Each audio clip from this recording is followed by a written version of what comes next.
belki ama bitti sanan yanılır. Bu kalp forma için atar, yolundan sapmaz bir an.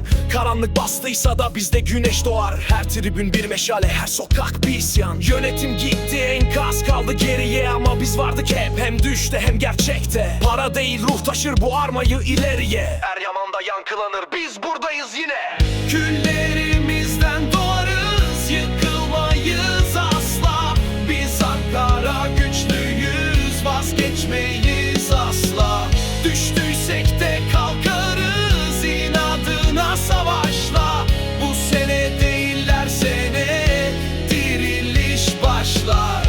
2-1 düştük belki ama onurumuz dimdik. Forma için ter değil kan döken bizdik. Mazimizi unutanlar gelsin bir sorsun, bu sevda nasıl yaşanır? Başkentten duysun gençler abiler, herkes omuz omuza. Bu sefer hikayeyi yazıyor tribün sonsuza. Başkan taraftar, kaptan tribün, bizimle yürümezsen yolun yok oğlum, yürü. Bu bir çağrı değil, bu bir isyan. Sarı lacivert tutkuya can veren feryat. Düşsek de çıkarız hem de dimdik. Adımızı yazın, Ankara gücü geri geldi. Küllerimizden doğarız, yıkılmayız asla.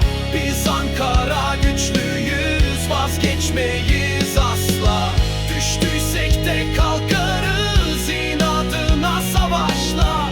Bu sene değil her sene, diriliş başlar.